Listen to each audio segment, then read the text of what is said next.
Hello, welcome back to English 271. We're moving on to lesson 5, moving forward in time, one literary movement. We're going to spend lesson 5 discussing who we call the Victorian poets. This is only our 4th video lecture in this style, but module 4 was when you wrote your paper. I'm very much looking forward to reading and grading those, getting to read your thoughts. But I wanted to keep the numbers aligned. So even though this is only our 4th video lecture, because it's module 5, it's lesson 5. There's no lessons in the modules where you write papers. Okay. To start off, I want to do a quick recap of what we've learned and covered so far, especially to situate this period, the Victorian period, chronologically with what we've studied. As I've mentioned in each lesson, starting in lesson 2, we're moving chronologically through the poetry we study just to help you situate it contextually and historically, which I think is always very helpful, and a lot of you have incorporated historical context into your analysis in the discussion boards, which has been really illuminating. So I'm grateful for that, and hopefully it means this approach is working. But our first lesson was just an introduction to poetry, so that wasn't really chronological.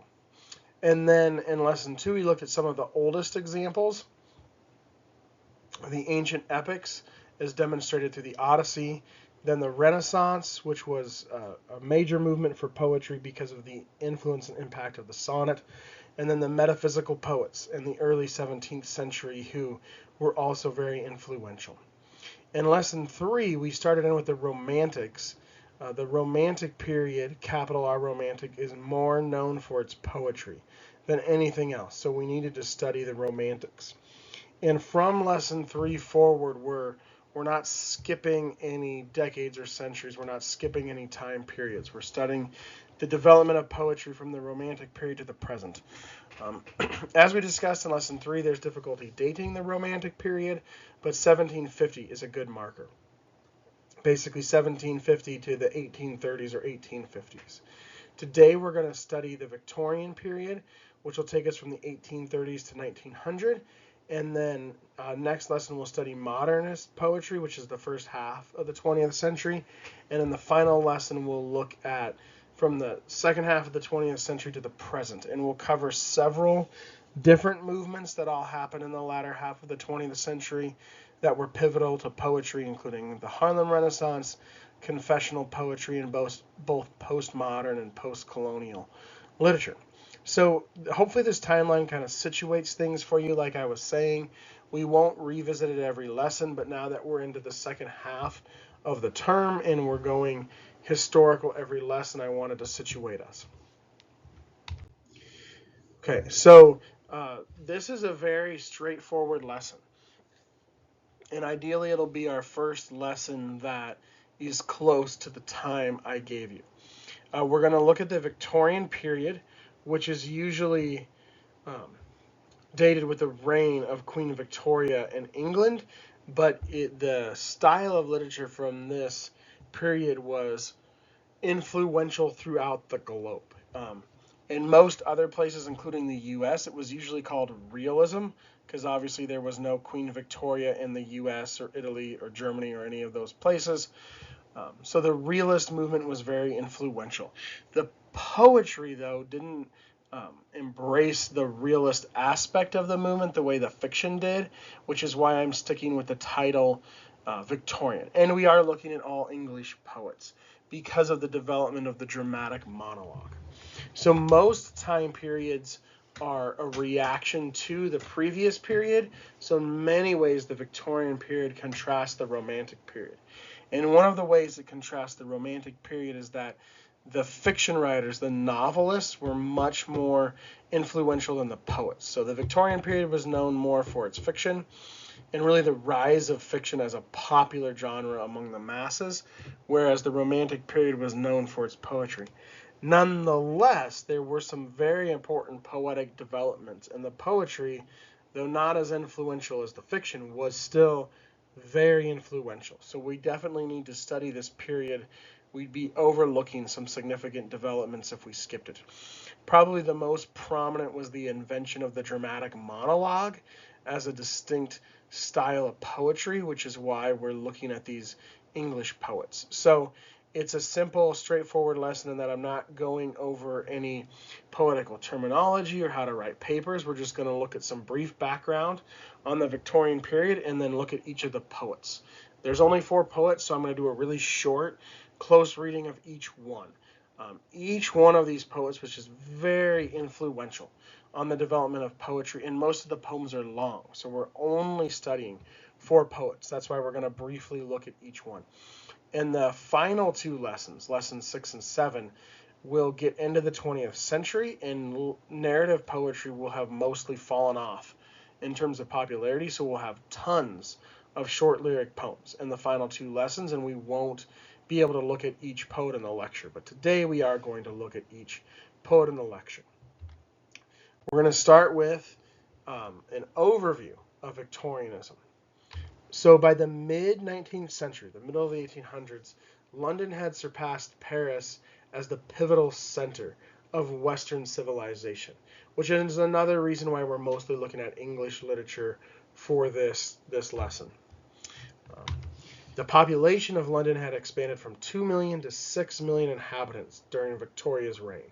And she reigned from 1837 to 1901, which is why her reign and her as a public figure were just so emblematic of the cultural values during this time. That's why she's the only historical figure with her name attached to a literary movement. And this explosion in population is one of the markers of how this was just this period of massive transformation and change. The world really wasn't the same from the start of the 19th century to the end of it. It was a period of heavy reform in England. I mentioned this in the last lecture, but social, educational reforms, and the educational reforms led to much more of the mainstream population, the middle class, even the working class and the lower class, becoming literate and able to read, which was unprecedented historically. Only the most privileged in society were educated and able to read, to be literate, really before this time period almost anywhere in the world. And that's why you do see the rise of fiction. Poetry was typically more popular among the elites. So the masses, once they could read in the Victorian period, wanted novels. And that's why you saw the rise of fiction and really the birth of the novel as a popular form in the 19th century. But like I said, the poetry was still really important. So what else happened? The rapid growth of London represented the shift away from a way of life based on the ownership of land to a more modern economy based on trade and manufacturing. So this is the century of the Industrial Revolution. One prime example is the introduction of the railways.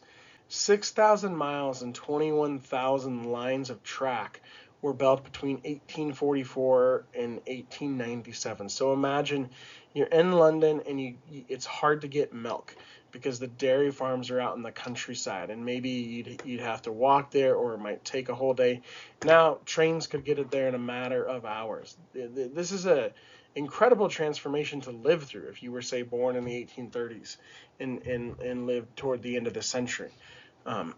So just pivotal change due to the Industrial Revolution. And the way we know the world today, where people get up, they go to work, they come home, they're away from the home for their occupation during the day, that was basically born during this period in most places in the world as these technological advancements took place. So before this period, most people were farmers, and most families just all were together at home working on the farm. So you kind of have the birth of the modern world during this period, and that was marked by the Long Depression, sometimes called the Great Depression, but that can be conflated with the Great Depression in the U.S. in the 20th century, so it's easier to say Long Depression. That took place from 1873 to 1896, where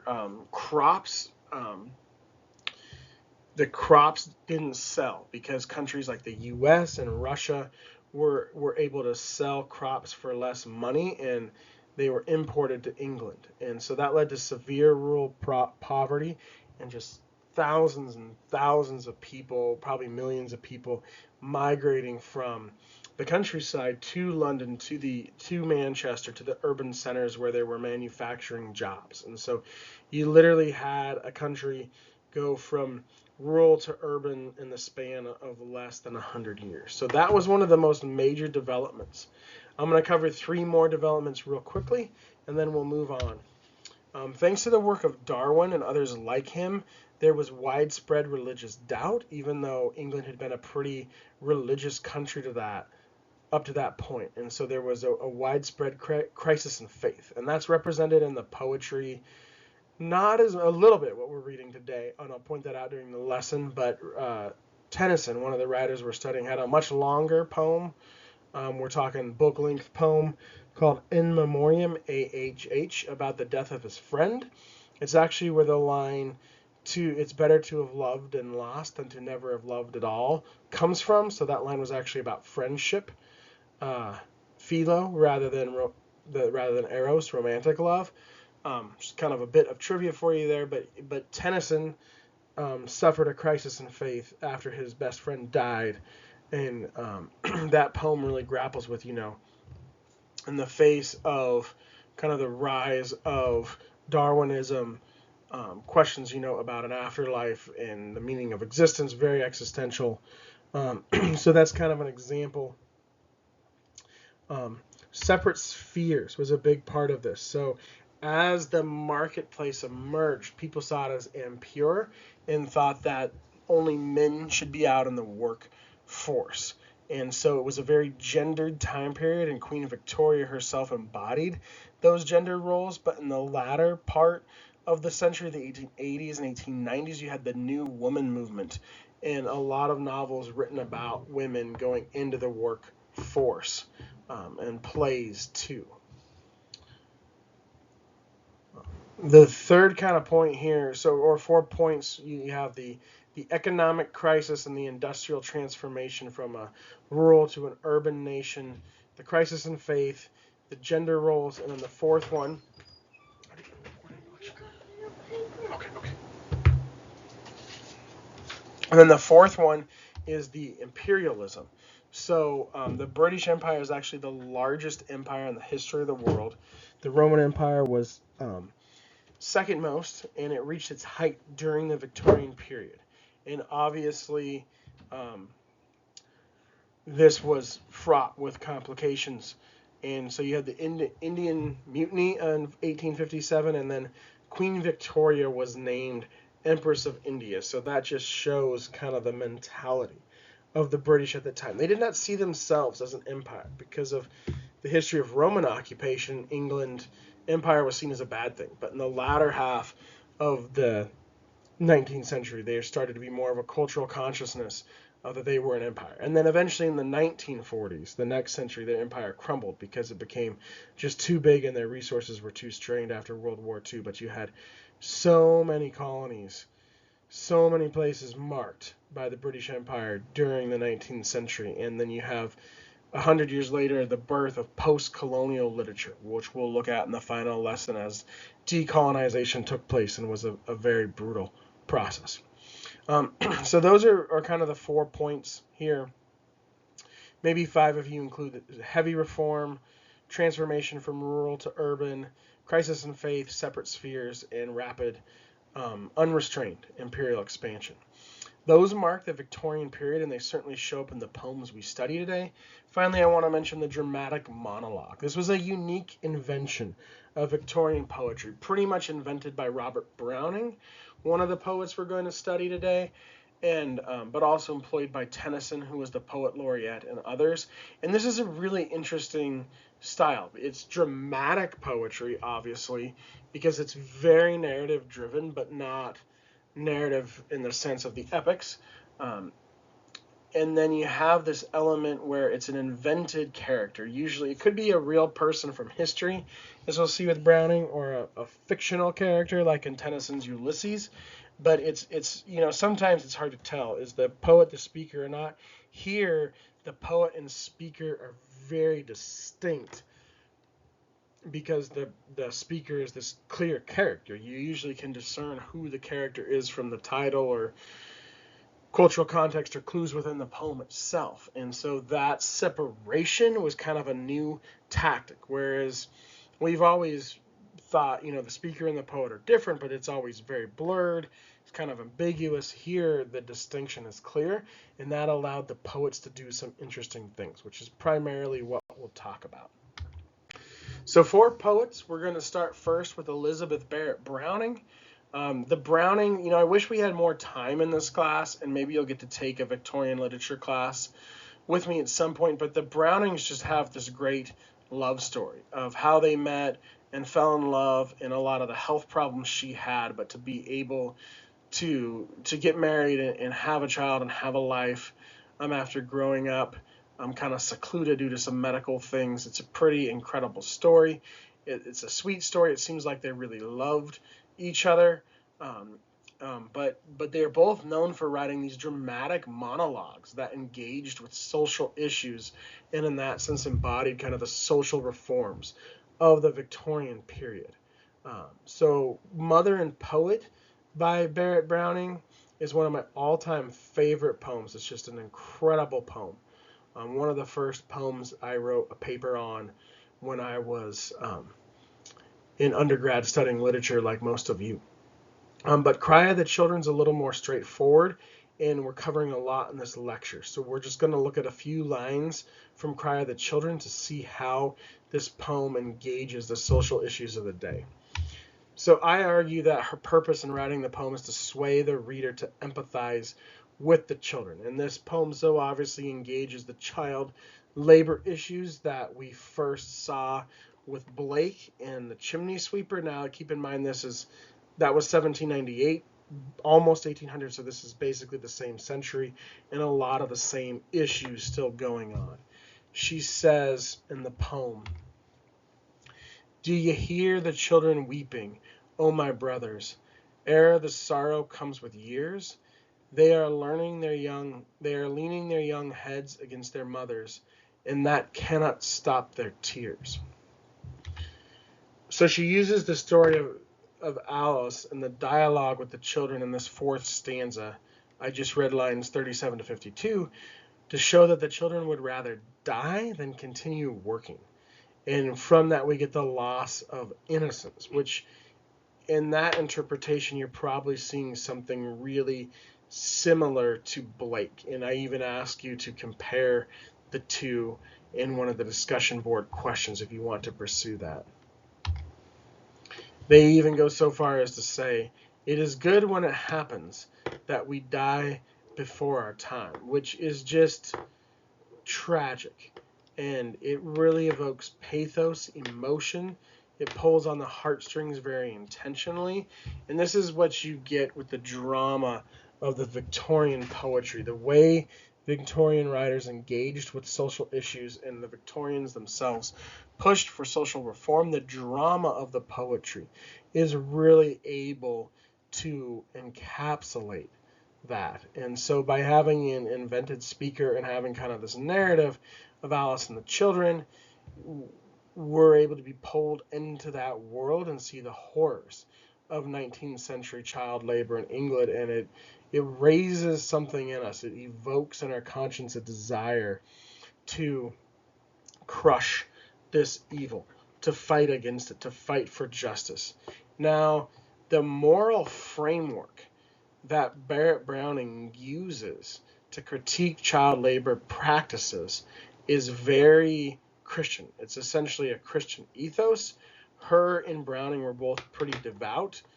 She died relatively young, not long after they had their first child because of the medical issues that she suffered from. But Robert Browning lived much longer, and he lived a long life, and he was one of the only Victorians to live that long and not experience a crisis in faith like his companion Tennyson, who Tennyson is the most famous Victorian poet. Robert Browning's probably the second most famous Victorian poet, and so that's unique. And so we have to ask, if we're going to fight for justice, where does the moral framework come from? to say that child labor is wrong. It can't be self-evident.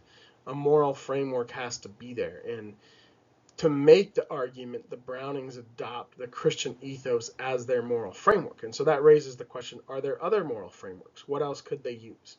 And this is where the connection to Blake becomes so interesting, because, like I said, with Blake, he invented this quasi-Christian religion that was very anti-Christian in its actual doctrines, if not in its characters. And but then some scholars think he became an actual Christian before the end of his life. So you can kind of interpret each of his poems two ways. And we saw that with the Tiger, but then with the Chimney Sweeper, some of you actually did it in your discussion board posts with different folks taking different stances. So is the Chimney Sweeper, is it anti-Christian in the sense that the Christian ethos is used as kind of a way to justify child labor and justify injustice, like make it seem plausible? Or does that give us the moral framework to be able to look at something and say, this is wrong, this is evil, and we should condemn this practice? That's certainly what Barrett Browning's doing. But so I just think a comparison here between Barrett Browning and Blake would be fascinating. But then her other poem, Mother and Poet, is kind of down a whole different track, and that one's wonderful too. So I look forward to reading what you have to say about her. Moving on to her husband, we're going to look at Robert Browning and his poem, My Last Duchess. I chose this one for the lecture because it's probably his most famous poem, and it really illustrates the dramatic monologue clearer than anything else. And it, in a way, as you'll see in a minute, shows kind of the romance the two of them had. So I wanted to include that. I included Love Among the Ruins in the reading so that you would see kind of the romantic side of Browning a little more directly. And then Porphyria's Lover is another just classic example of the dramatic monologue, where you have this really interesting turn where what seems like a romantic liaison, a romantic meeting, turns out to be a murder. And the speaker crying out in the last line their hatred for God. But that was from a poetry collection called Verses from the Madhouse. And so you see the important distance between the speaker and the poet in the dramatic monologue, because Browning never experienced a crisis in faith. But there's a lot of interpretive work you can do with Porphyria's Lover. Here, Browning uses a historical figure who was actually known for murdering his wives, this duke from Italy from several centuries earlier. There's actually this guy that is the main character here. He was a pretty evil man, but he's become kind of a focus of literature. My wife just read a novel written from the perspective of one of his wives, a fiction work. But so he's got kind of this historical significance, and Browning plays with that to achieve what he's trying to achieve in the poem. So let's take a look. The lines 11 to 15. And seemed as they would ask me if they durst, how such a glance came there, so not the first. Are you to turn and ask, thus, sir, 'twas not her husband's presence only called that spot of joy into the Duchess's cheek. So this is the first of many instances in the poem where the Duke insinuates that the Duchess was unfaithful. And he insists on this point so many times that he seems to be trying to convince both the visiting emissary and the reader of what perhaps may not be true. And the repetition also implies that the Duke may not be of sound mind. So it's kind of like the idea when you hear somebody saying something over and over again, that like they're really trying to like convince themselves as much as their audience. And this is the first instance where he insinuates his wife was unfaithful. What's interesting, right, is the context is the emissary here is like arranging a marriage, right? And the portrait they're looking at is of his previous wife, the last Duchess, right? And so, the visiting emissary remarks something, the spot on her cheek, the blush on her cheek or something, in like a positive way, like it's beautiful. And then the Duke, the speaker of the dramatic monologue, takes that and uses it to point out her infidelity. So that painting is important. Browning worked a lot with art, and then the distance. Like Browning himself he sees himself as very, very different from this speaker. Let's see how he further develops the ideas. Um, Lines 44 to 47. Whene'er I passed her, but who passed without much the same smile, this grew, I gave commands. Then all smiles stopped together. There she stands, as if alive. Will't please you rise? So this grew, I gave commands. Then all smiles stopped. Um, Basically, what we saw the previous slide, the first insinuation of infidelity that's been repeated, like I said, a number of times up till now. Here you have the culmination of, you know, she smiled when he passed him, but, at a lot of other people too, he gave commands and all the smiles stopped. So he had her executed. He had her murdered. So Browning always intertwined crime, murder, these kinds of things into the narratives of his dramatic monologue. He was very fascinated with Italian culture and, like I said, crime and historical crimes. And so here you have kind of this interesting, intriguing narrative, with some mystery surrounding it, but you get this, you're reading this and you're really kind of squirming, like not liking this Duke the whole time. And then it culminates in him subtly or not so subtly implying that he had his last wife murdered. And, why would you even say that to an emissary if you're trying to negotiate your next marriage? It shows his pride and issues with the power structure. So the Duke then he's a murderer, and like we said on the last slide, probably doesn't have a full grasp of sanity, so he's an unreliable narrator. We are not to trust what he says. Browning uses irony by juxtaposing beautiful language with the deplorable actions of the Duke to cast him as a villain. And finally, my interpretation is that through his ironic portrayal of the Duke, Browning critiques Victorian efforts to curtail, contain, and police sexual behavior, as well as the patriarchal double standards. Like I said, the gender issues of the day really come up in this poem. So what I mentioned during the historical background with the double standard, the separate spheres, this ends up being kind of a very romantic poem, lowercase r. His wife wrote these excellent sonnets from the Portuguese, some of the most beautiful love sonnets ever written. I should have included some of them. I've already given you so much to read. It's kind of her tribute to her husband. In a way, this is his tribute to his wife. The Duke, in a way, what the dramatic monologue does is it allows the author to take something from earlier in history or from fiction and then compare it to the Victorian period, to use something from a different time to make an argument about the time of that day. And so the way that Duke is acting here, which Browning clearly villainizes, is very much similar to the gender double standards of Victorian culture. And by critiquing the Duke, Browning makes a subsequent critique of the Victorian period that an adept reader like his wife would have picked up on. And while he may have not been the most romantic sonneteer, he loved crime and he loved history. And so he's able to use something like this to kind of echo his wife's love in a way. So, that's why I wanted you to see these two poets, Elizabeth Barrett Browning and Robert Browning, to just get kind of some of that flavor of the Victorian period and of their relationships. I hope you enjoy their poems. Tennyson was the poet laureate, and I've included two of his dramatic monologues that tell stories that are just great, fun narratives. His poems and the poems of the Brownings were some of the poems that first hooked me into wanting to be a literature major when I was an undergrad. But of course, we have Ulysses, so we're continuing to see how the Odyssey is just an influential poem all throughout history.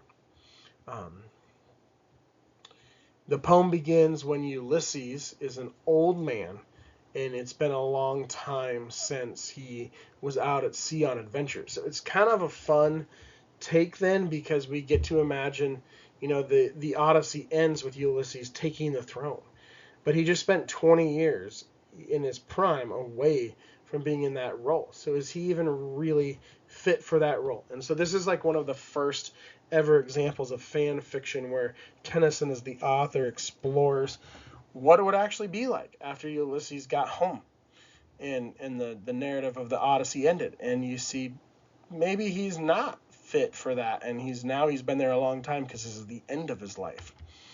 So he experiences melancholy isolation among the tedium of administrative work. Leading a kingdom during a time of peace is just, maybe not comparable for him to being on the high seas, avoiding Poseidon, or fighting in the Trojan War.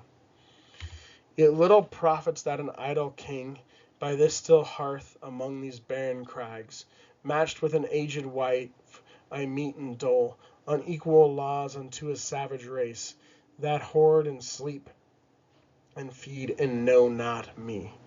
So it's a very negative outlook on his subjects he rules over, but I think it more reflects his state of mind in not wanting to do that kind of work, which is a very Victorian way of presenting an idea. So he represents a romantic, capital R romantic perspective, like we explored in our last lecture. I cannot rest from travel. I will drink life to the lees. All times I have enjoyed greatly, have suffered greatly, both with those that loved me and alone on shore, and when through scudding drifts the rainy Hyades vex the dim sea, I am become a name. So he says, enough with this. I'm going to get back out on the high seas and have one last adventure. Which, the tedium of administrative work would be a much more Victorian idea. So with the Victorian literature being a reaction against the previous time period, we have Tennyson intertwining romantic and Victorian perspectives in this poem. And if we read on, we see in lines 33 to 38 the perspective of Ulysses' son, Telemachus, who's much more of a good Victorian than his father. This is my son, mine own Telemachus, to whom I leave the scepter in the isle, well loved of me, discerning to fulfill this labor by slow prudence to make mild a rugged people, and through soft degrees subdue them to the useful and the good. So Telemachus can do this administration that Ulysses can't do. Victorians were hardworking. They, in many ways, the classic Victorian man would be a good leader, a good administrator, a good king, basically moral, upright. Whereas the romantic perspective was wanting to get out there and have that adventure. And so, even though Ulysses is the title figure of the poem, Tennyson uses again his distance from the speaker because it's a dramatic monologue, and the juxtaposition of Ulysses and Telemachus to put forward the Victorian perspective in this kind of theme to a poem was what made Tennyson the poet laureate, because the poet laureate is very always an exemplar of the period. So the poem's closing line then, to strive, to seek, to find, and not to yield, has become very famous. And even though that's kind of a romantic idea, with Ulysses going out on the high seas for one last adventure where he'll surely die because he's an old man and he barely survived the first time, even though that's like the romantic perspective, this famous line, to strive, to seek, to find, and not to yield, which is quoted all the time in movies and whatnot, became a motto embodying Victorian work ethic and energy, again, because Tennyson was the poet laureate. And so Telemachus represents the Victorian perspective, but this poem became very much emblematic of the Victorian age. And if you think of Ulysses' fervor and energy, but channeled into the duties that Telemachus would do after he leaves, you have the ideal Victorian. So there you go. And The Lady of Shalott, I think, is probably an even more interesting poem. I can't wait to read what you have to say about it for those of you who write on it. But I wanted to go over this one in the lecture since it so clearly embodies the Victorian perspective, and it's a great poem too. They all are. Tennyson was just brilliant. If you start to go through his poems, if you look up more of them, you'll find so many lines similar to "strive to seek to find and not to yield" that are quoted quite frequently in movies and books and shows and other things. All right, so I wanted to include just like one other different example and actually have some lyric poetry. And Gerard Manley Hopkins is one of my all-time favorite poets. He invented all kinds of his own strategies for poetry, one of which is called sprung rhythm. I didn't want to take time on it in the lecture. It's basically a way of writing lyric poetry that makes it try to sound very much like natural speech, even though it still has poetic language, and it does that by counting the stresses rather than the syllables for the meter. And he invented other things too. He was a monk who wrote all these poems that were published after he died, and just brilliant poems. This one, the wind hover, I wanted to include the image so you see the falcon hovering, which is just this crazy ability that this bird with this big wingspan can hover in the air until it sees a mouse or whatever it's trying to catch, and then swoop down, and then swoop down to get this whatever its prey is, but to hover in the air like that. It's this really unique ability, and for Hopkins, as a Christian monk, this ability of the wind hover, which he attributes to God, God giving the bird that, creates this opportunity for him to then write a poem explaining his unique way of understanding his relationship with God. And if you look up the ideas, another term called end stress that, again, I didn't want to take too much time in the lecture. It's just kind of deals with the psychology of the speaker and the object in the poem. And it's part of how Hopkins understood his relationship with God. But I'm going to demonstrate it now by doing a line-by-line, very quickly doing a line-by-line close reading of the wind hover. I caught this morning's minion king, dom of daylight's dauphin, dappled dawn-drawn falcon, and his riding, of the rolling level underneath him steady air and striding, high there how he rung upon the rein of a wimpling wing. Hopefully I read that well. You should go listen to it, but the rhythm of Hopkins' poetry is just amazing. So the phrase "I caught" indicates that the poem depicts a moment where the speaker recognizes the distinctiveness of the bird. The way Hopkins understands his relationship with God is there's a distinctiveness. So the falcon stands out. And what makes him stand out is this ability to hover that I tried to capture on the ability in the last slide. So in Hopkins' mind, every one of God's creations has a unique distinctiveness imprinted on it. When the speaker in the poem sees the distinctiveness of the object of the poem, in this case the falcon, the wind hover, then that helps him think about his own distinctiveness. And now you start to see, hopefully, what I'm saying about how he describes his relationship with God in his poetry. Next stanza. In his ecstasy, then off forth on swing, as a skate's heel sweeps smooth on a bow bend, the hurl and gliding rebuff the big wind, my heart in hiding, stirred for a bird, the achieve of the mastery of the thing. So the speaker continues to describe the bird's distinct abilities when the bird moves from a moment of suspended, concentrated energy to gliding on, first matching and then rebuffing the wind with its forward motion. So you basically see its distinct ability that God has given it play out as it goes from hovering to flying. But then my heart in hiding, stirred for a bird, the achieve of the mastery of the thing, you see the speaker's heart lurching forward out of hiding. It matches the movements of the bird, as if he is inspired by it. So, again, the distinctiveness of the other creature in God's creation moves the speaker of the poem, and his heart was in hiding. That's important. So he was holding something back before he saw this bird. Brute beauty and valor and act, O air, pride, plume here, buckle, and the fire that breaks from thee then, a billion times told lovelier, more dangerous, O my chevalier. So the word buckle is kind of key here. It's in the center of this stanza, and it gives its unity.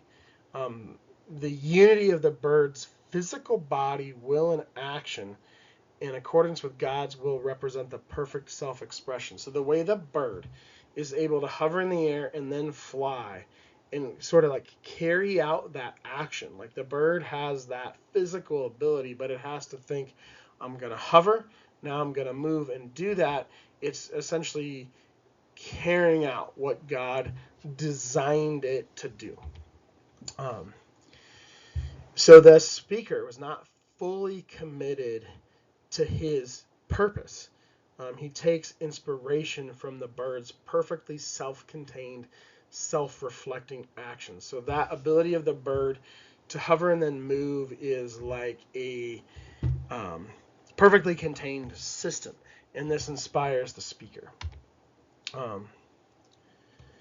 The unity of the different parts of the bird's body calls forth a glorious fire in the line 10 and 11 here, reminiscent though not equal to the glory of Christ's crucifixion. So O my chevalier is a reference to Christ here, and the fire is a reference to the crucifixion. And so in Hopkins' worldview, seeing Christ as God, the bird is then able to point him not just to God, but to the second person of the Trinity in Hopkins' worldview, to Christ. Last stanza. No wonder of it, sheer plod makes plow down Sicilian, shine in blue-beak embers, ah, my dear, fall gall themselves in gash gold vermilion.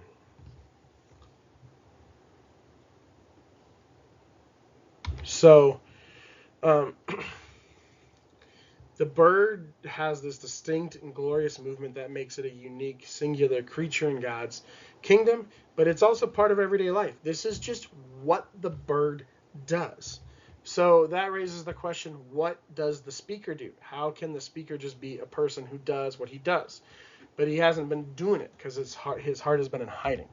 So the speaker's purpose and spiritual striving, like the bird helps remind the speaker of his purpose. So his purpose is probably to seek after God, to tell other people about God, since we have a Christian author. And so the bird kind of wakes him out of his slumber, calls him to action. And it's both like transcendent and simple at the same time. It's the bird has this glorious ability to hover and fly and swoop. The speaker has this distinctive trait that if he's a follower of God, he has to pursue God and share to other people about God. And so it's distinctive, but at the same time, it's just what he does. And the bird is able to call him out of his hiding and do that.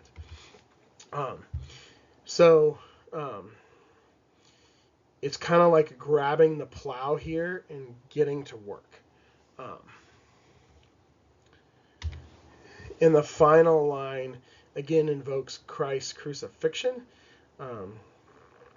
And that just kind of, because that's the center of the Christian religion, so it's the center of what someone like Hopkins believes, then it brings out this inner glow. Like the speaker is fulfilled here because he's remembered his purpose, and he's in Christ's crucifixion, he's remembered the motivation for his purpose. He is glowing gash gold vermilion here. So by seeing the creature's distinctiveness, it brings out the speaker's distinctiveness and gives him his everyday purpose. That would be my summary. And you see through, by looking at something like a falcon, the speaker of the poem, looking at the object of the poem, seeing both of their distinctiveness, that's the way Hopkins used his unique rhythmic style of writing to portray his relationship with God. So to conclude, you have three Victorians who embrace the dramatic monologue to provide social commentary, and then a fourth writer to just give you a more well-rounded picture of the Victorian period, who focused much more on the interior, the inner self, than the outer social, and in lyric rather than narrative or dramatic form. And hopefully that gives you four just really interesting poets to study and a good picture of this 80-year period or so that had quite an impact on the development of poetry. Look forward to reading your thoughts on the discussion board as always.